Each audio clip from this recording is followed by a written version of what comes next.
Boa noite, queridos irmãos, queridas irmãs. É uma satisfação podermos nos reunir aqui. Sou muito grato pela oportunidade aqui de me encontrar. E na noite de hoje, então, até como uma orientação, porque não uma determinação da espiritualidade maior que rege os trabalhos da casa, todos os trabalhos que são abordados aqui, todas as exposições, elas têm uma necessidade para que esse assunto venha à tona. Então, na noite de hoje, nós vamos abordar o seguinte tema, o título do trabalho: Não há revolta em quem acredita no Deus de amor, sabedoria e justiça. Então, esta nossa reflexão desses rápidos minutos que vamos passar aqui, dizem respeito à revolta com relação a Deus.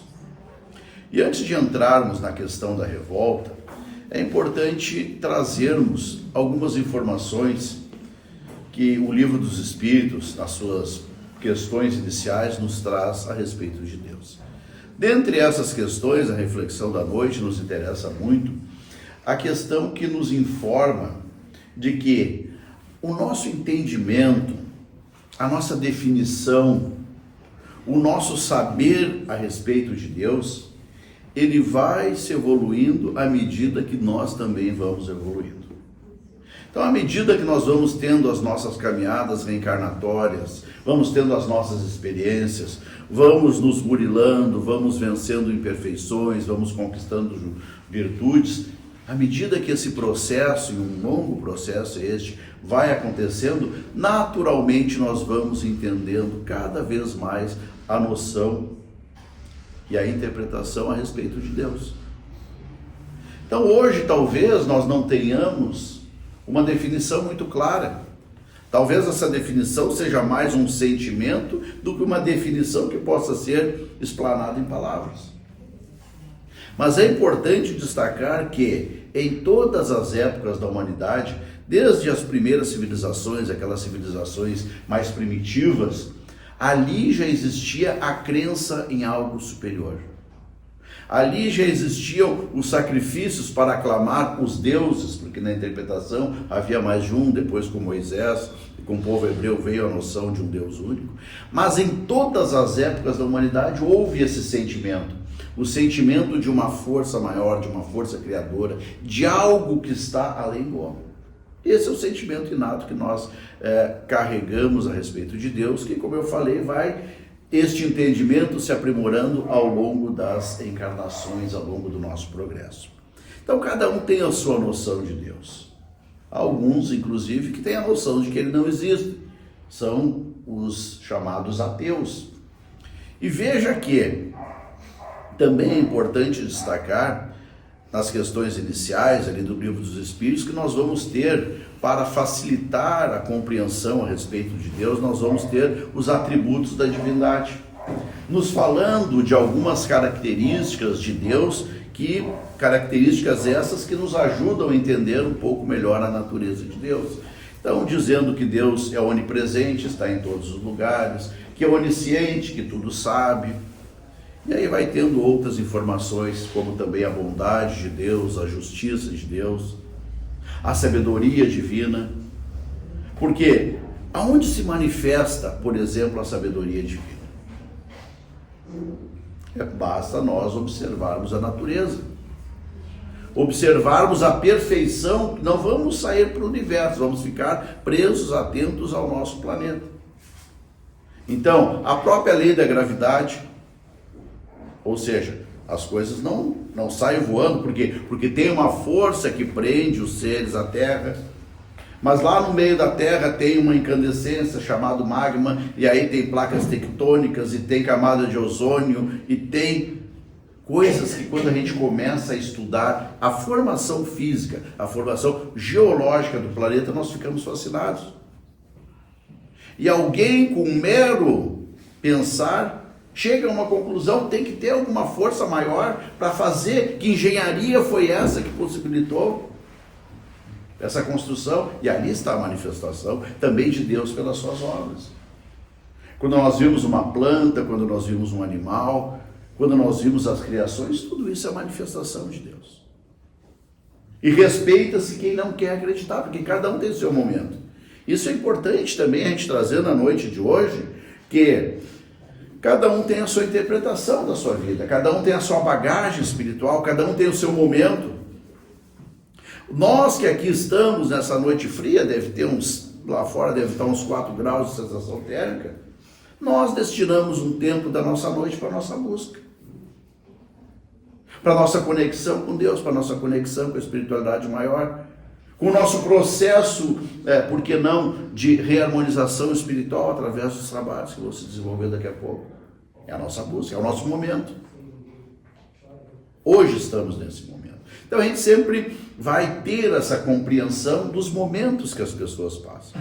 E aí não vai ser surpresa quando a gente entra agora exatamente na própria questão que diz respeito à revolta contra Deus. Título do trabalho, vamos lá. Não há revolta em quem acredita no Deus de amor, sabedoria e justiça. O que causa, e aí assim no campo, né, do entendimento, para a gente entender a questão, explorar melhor a questão. O que causa a revolta de uma pessoa com relação a Deus? Primeiro, vamos admitir que a pessoa acredite em Deus, porque há quem não acredite, se respeita. E é o momento que aquela pessoa está vivendo. E existem argumentos? Sim, existem muitos argumentos. Só que 98% desses argumentos que Deus não existe, desculpa a franqueza, o pessoal, e o André já sabe que eu sou meio direto ao ponto, não vim aqui fantasiar, não saí de casa para fantasiar, viemos aqui para trazer a grandeza que a própria doutrina traz. 98% certamente, assim especulativamente falando, dos que não acreditam em Deus, quando passam por uma situação, muitas vezes lembram, que bom se Deus existisse para me tirar dessa. Não é isso. Eu não acredito em Deus, mas como ia ser bom se Ele existisse e me tirasse dessa, me livrasse desse problema, dessa dor. Alguns mais ousados dizem o quê? Meu Deus, se Tu existe, me cura. Lança um desafio para Deus, como se tivesse assim, de igual para igual, criador e criatura no mesmo patamar, porque a gente sabe que não é. Nós somos criações divinas. Vamos evoluir até chegarmos próximos da divindade.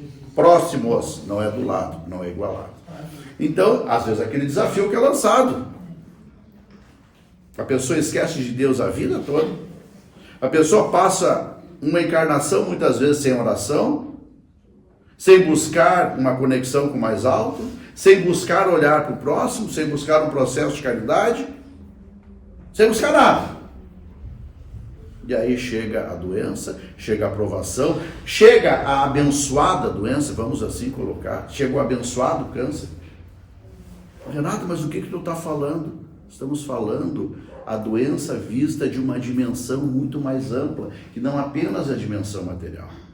Porque se nós vermos a doença somente na dimensão material, talvez vai haver revolta. Mas quando a gente começa a entender a doença como uma necessidade física, para o próprio processo de aprimoramento do espírito, para o despertar do espírito, para o acordar para a realidade, para mudar os hábitos, aí nós vamos começar a entender a doença de uma outra forma. Então a doença não vai ser a doença apenas, vai ser a abençoada doença. Está doendo? Está doendo. É ruim? É ruim. Mas, quando a gente começa a ver de uma maneira um pouco mais elevada, naturalmente a gente vai começando a buscar processos de entendimento.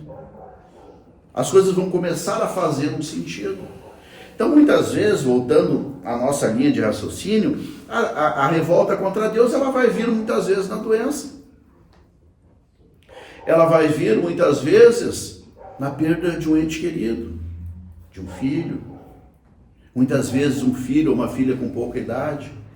Outras vezes outro de forma violenta. Nas separações, e quando a gente entende separações momentâneas, um até breve, como muito usa a nossa querida amiga Soninha, um até breve, porque lá adiante a gente se reencontra, e esse lá adiante não é tão longe muitas vezes. E aí então, nessa perda também há revolta contra Deus. A revolta pelos acontecimentos, a revolta por ter nascido pobre, A revolta por ter nascido rico e ter dentro de si um vazio existencial. A revolta pelas dificuldades da caminhada, pelos processos, pelas perdas, tudo isso gera essa instabilidade. Por quê? Porque muitas vezes nós não estamos acostumados a sermos contrariados, não é isso? A gente quer que as coisas aconteçam da nossa maneira. Eu me lembro e posso dividir isso com vocês, não há problema nenhum, porque a gente está caminhando junto. Apenas eu estou aqui na frente, vocês também podem vir aqui futuramente fazer o trabalho. Basta estudar um pouco, se preparar e fazer as reflexões. Então, em determinado momento da minha vida, eu fazia prece a Deus, já contei isso outras vezes. E dizia para Deus como é que tinha que ser as coisas. Meu Deus, me ajuda que aconteça isso, depois aquilo, depois aquele outro. Um roteiro de cinema. Um roteiro de novela da Globo, claro que com um final feliz, obviamente, né? Se o roteiro era eu que estava escrevendo para Deus, como é que não ia ser com um final feliz? Até que no momento eu me despertei. Puxa vida, mas eu estou fazendo errado. Estou dizendo para Deus o que tem que fazer. E não é esse o processo. É Deus que sabe o que nós precisamos. É Deus que sabe o que está ali na nossa vida. Qual a nossa necessidade. Mas não só a necessidade, mas também o merecimento. É aí que as coisas começam a fazer mais sentido ainda. Por quê? Para que as coisas aconteçam, para que a gente alcance, basta pedir? Pedir é importante. Mas entre pedir e alcançar aquilo que nós pedimos a Deus, no meio tem uma coisa chamada merecimento. Irmãos, o merecimento, ele é também uma das características, por que não dizer, da justiça divina. Ou seja, a gente alcança o que a gente merece e a gente não alcança o que a gente não merece. Não tem meio termo. Não tem apadrinhamento. Ah, não, Deus gosta mais de mim, gosta mais desse, daquele. Não. Deus vê a todos como criaturas, com justiça, com amor. O amor é igual a todos. Não existem preferências. Não existem leis que se modificam. Para um é uma coisa, para outra é outra. Não, é para todo mundo a mesma lei. E sendo para todo mundo a mesma lei, vai entrar o merecimento. E o merecimento, muitas vezes, vai explicar aqueles motivos e aquelas situações que geraram a revolta. Muitas das situações que a gente experiencia, ou por que não dizer todas, são fruto direto do nosso comportamento, da nossa ação. Consequência das atitudes praticadas, consequência do nosso plantio. Vamos de novo, vamos recapitular. Ah, vem ele de novo com a história. Se a gente plantar maçã, vai nascer o quê? Abacate? Não, vai nascer maçã. Se plantar pera, vai nascer o quê? Banana? Não, vai nascer pera. Se não plantar nada, vai nascer o quê? Não vai nascer nada. Ah, Renato, tu com essa história de novo? Sim. É uma história tão simples, mas que a gente esquece. Por quê? Porque às vezes a gente quer colher o que não plantou. Não dá atenção para ninguém, não se preocupa com ninguém, cada um por si, Deus por todos. Na hora que a dificuldade vem, que é todo mundo aqui. Pô, mas ninguém lembra de mim, ninguém vai vir me ajudar, ninguém me liga, ninguém me aí. Só um pouquinho. Tu plantou esta vida de relação? Tu plantou essa amizade, esse núcleo de convivência? Então o que a gente planta, a gente tem. A gente faz a experiência disso. Se a gente não plantou, não vamos colher. Quer dizer, não fez por merecer e quer chegar lá e alcançar o objetivo. Ah, mas eu quero melhorar da minha saúde física. Então vai lá no médico, vai ter o exame, vai ter o medicamento, vai ter as mudanças necessárias. Para alcançar a melhora física, de acordo com a medicina terrena, o que tem que fazer? No mínimo, fazer o tratamento certo. O horário do medicamento, os cuidados que tem que ter. Se não fizer, não vai funcionar. Ah, me esqueci do remédio hoje, amanhã eu tomo 2. Não, esse aqui não precisa mais. Agora estou melhor. Pô, mas se o tratamento era de uma caixa, tu está na metade da caixa, tá bom, vai parar? Se o médico deu o tratamento, deve ter um motivo para ser daquela forma. Então, fazer por merecer as conquistas. Mas é a revolta contra Deus. A revolta contra Deus, ela vem exatamente por essas situações. Fechando esse ponto, até porque o tempo avança muito rápido. Irmãos e irmãs, tudo que acontece na nossa vida tem uma razão de ser. é uma consequência direta das nossas atitudes, nessa encarnação ou nas encarnações anteriores, as quais momentaneamente a gente não lembra. Mas tem uma razão de dizer. Não é o acaso. Acaso não existe na lei divina. Se chegou para nós, é para nós. E aí vem os questionamentos. Ah, mas por que eu? Por que isso? Por que aquilo? É justo nós sabermos o porquê das coisas. E Deus é o Deus de justiça. Ele vai nos mostrar o porquê das coisas. Só que tem um detalhe. Isso é importante a gente falar. Porque às vezes a gente fica fazendo pergunta, não é isso? Quer saber de tudo.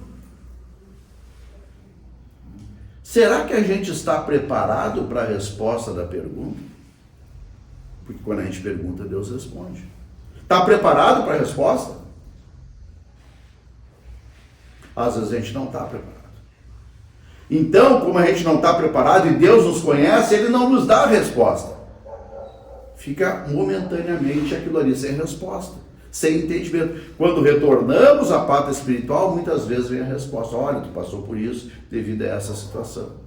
Veio o esclarecimento. Mas hoje não veio por quê? Porque às vezes a gente não está preparado para a resposta. E a resposta muitas vezes vai piorar ainda mais o nosso quadro. Então fica sem resposta naquele momento.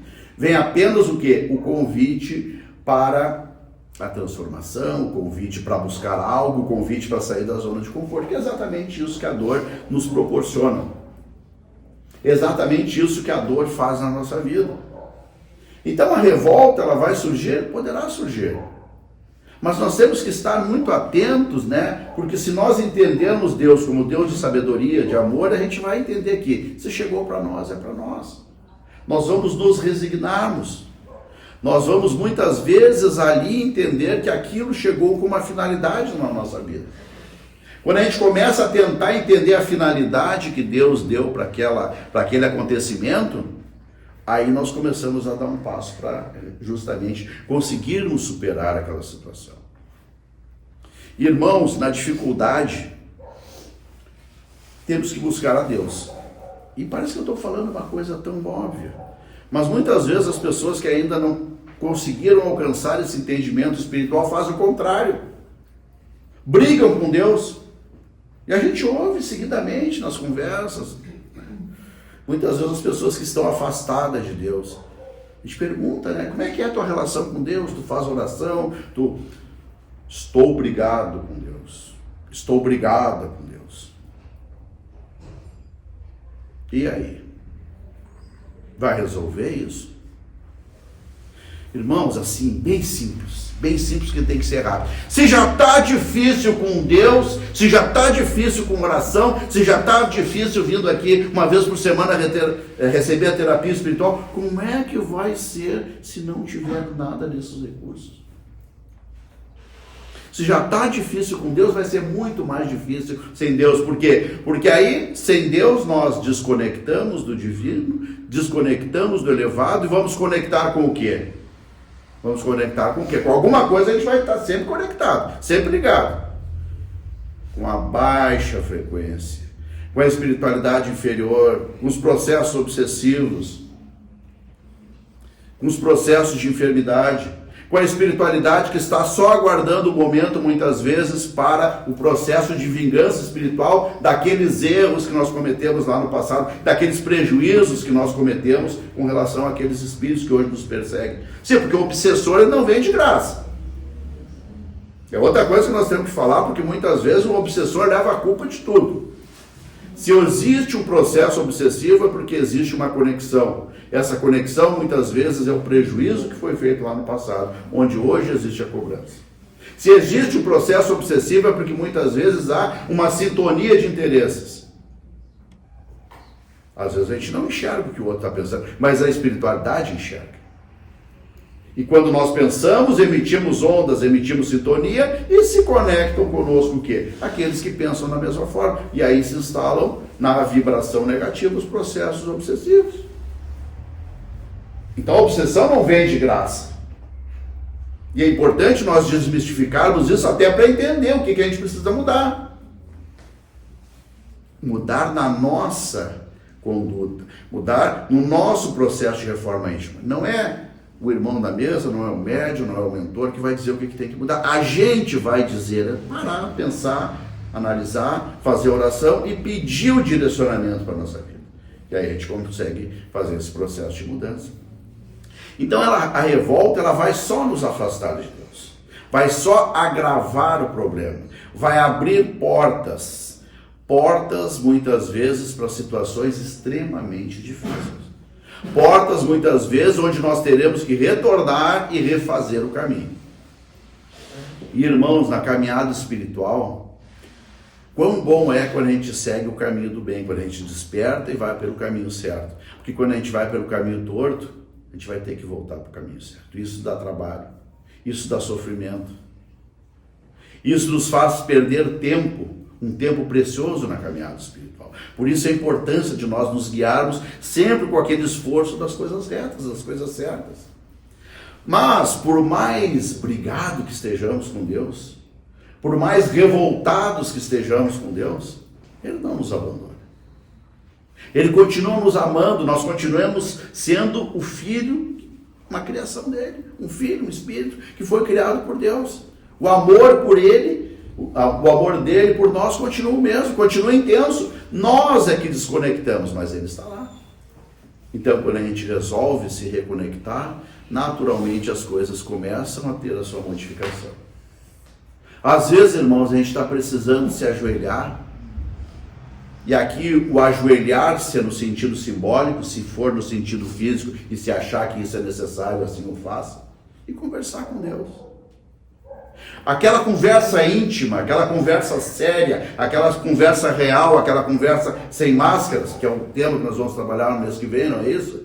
Aquela conversa franca, aquela conversa aberta com Deus, abrindo o coração para Ele. Fala o que tu está sentindo. Grita o que tu está sentindo, se isso te fizer melhor e fizer com que o processo funcione melhor. Se quiser chorar, pode chorar. Irmãos, parece que nós fomos programados para não chorar. Parece que é feio chorar, parece que é feio se emocionar. Não, não é nada disso. Que bom quando a gente consegue se emocionar com alguma coisa. É porque o coração ainda está vivo, está batendo. Agora, quando tudo acontece, nós ficamos aqui com aquela serenidade. Opa, é preocupante. É preocupante. Se tu vê as casas todas alagadas, aquele sofrimento todo, e não tiver o coração tocado, tem que buscar ajuda. Quando a gente vê o sofrimento que tem no mundo e a gente não é tocado, é o momento de nós, opa, o que está acontecendo comigo? Por que o meu coração está tão frio assim? Não é isso? São momentos que a gente passa. Mas essa reconexão com Deus, então, é a conversa íntima com Ele. Pedindo fortalecimento, pedindo entendimento, pedindo energia, pedindo direção, pedindo proteção. Vamos pedir o que nós achar necessário e Ele vai nos dar o que nós merecemos. Mas quando nós pedimos esse tipo de coisa, tem mais chance de dar certo. Que coisas? Pedirmos sabedoria, pedirmos paciência, equilíbrio, fortalecimento, que são ferramentas para nós nos transcorrermos durante essas lutas. Aí fica mais fácil isso aí, certamente Deus vai nos conceder quando a gente pedir isso. E as outras coisas, elas vão vindo depois, como uma conquista natural. Como diz o nosso querido Chico, lá numa mensagem, tudo passa. Tudo passa. As coisas boas passam, os momentos difíceis passam. É uma sucessão, as coisas têm um tempo para acontecer. Que bom se elas passarem e nós tirarmos proveito disso, se nós tirarmos experiência disso, se nós crescermos com isso. Hoje, muitas vezes, chegamos aqui a essa casa em busca de uma melhoria física, em busca de uma cura, como uma última esperança, quem sabe? Como muitos de nós que aqui estão hoje vestidos de branco, e eu estou de duas cores aqui, vascaíno, como se fosse, branco e escuro, da mesma forma que nós chegamos há alguns anos atrás, ou algum tempo atrás. Nós não chegamos de branquinho. Branco é apenas uniforme. Nós chegamos muitas vezes com os nossos desafios, com as nossas imperfeições, e ainda sabemos aquilo no íntimo de cada um de nós, sabemos as nossas imperfeições, sabemos que ainda não estamos prontos, mas estamos na luta, estamos no processo. E aí quando a gente desperta, às vezes a gente entra ali na porta com dor. Depois de um tempo a dor diminui, ou nós nos acostumamos com a dor. Mas aí a gente começa a entender outras realidades e começa a entender que muitas vezes a nossa dor diminui quando nós ajudamos na dor do outro. Renato, a minha dor vai diminuir quando eu ajudar na dor do outro, mas eu já tenho a minha, como é que eu vou ajudar do outro? Esse aí que é o processo. Esse é o processo. Porque às vezes a gente vê que a nossa dor é tão pequenininha, mas é tão pequenininha, é tão pequena, que a gente se fica envergonhado, não é isso? Puxa vida, mas eu estou revoltado com Deus por causa disso. Porque a gente vê a dor do outro. E aí quando a gente começa a dar uma contribuição para amenizar a dor do outro, naturalmente a nossa dor vai doendo menos. Nós não vamos ter tempo de sentir aquela dor, porque tem mais esse elemento. Às vezes as pessoas estacionam na revolta, às vezes os espíritos desencarnados estacionam na revolta, e essa revolta impede de avançar, impede de ir adiante. Fica um círculo vicioso, fechado, onde não há progresso. Mas vai chegar um momento que esse círculo vai ter que se romper para que haja a continuidade e o posterior progresso. Então a revolta, ela é paralisante. Qual o sentimento inverso? Gratidão. Acostumarmos a agradecer por tudo, mesmo por aquilo que a gente acha que não é bom para nós. Por quê? Deus é o Deus de amor. Se Ele encaminhou para nós aquilo, é porque certamente aquilo vai fazer a diferença. Ah, mas eu não estou entendendo. Com o tempo, tudo vai ser entendido, porque Deus é justiça. E Deus jamais nos daria uma situação sem nos dar a motivação do porquê daquele sofrimento. Com o tempo vem. Mas antes de nós procurarmos saber o porquê, é mais importante a gente trabalhar para resolver aquilo, não é isso? O que eu posso fazer para melhorar? O que eu posso me modificar? Ah, mas eu já estou muito velho, já estou muito velha. Ah, minha doença é terminal. Irmãos, esqueçamos as limitações, porque essa passagem é uma passagem momentânea. Nós não temos ciência do futuro. Quem é que diz que tu não vai melhorar? Quem é que diz que tu não vai viver mais X de tempo? A gente não sabe. Então, se a gente não sabe, o que a gente faz? A gente aproveita cada dia como se fosse o último. Vamos pensar cada dia. Hoje, o que eu vou fazer? Ah, não, mas amanhã, semana que vem, o ano que vem. Esquece, para de programar. É a mensagem que a Covid deu para nós. É a mensagem que esses desastres naturais estão dando. Para de fazer planos para o futuro. Te entrega aos planos de Deus e vive cada dia da melhor maneira. Não vai ter tantas surpresas assim. Porque quando a gente começa a programar demais, a programação às vezes é diferente da programação de Deus. E aí nós temos um choque. Ah, mas eu queria isso, meu sonho era isso, e a realidade é outra. E aí às vezes vem a revolta. Então que possa ficar para nós as reflexões, perdoe pelo tempo que foi ultrapassado, o tema é bastante complexo, bastante amplo, e desejo a todos que agora na próxima etapa do trabalho, da terapia espiritual, nós estejamos todos receptivos a todos esses fluidos, a todos esses benefícios que vão trazer tanto equilíbrio para o nosso corpo físico e espiritual. Muito obrigado e até uma próxima oportunidade.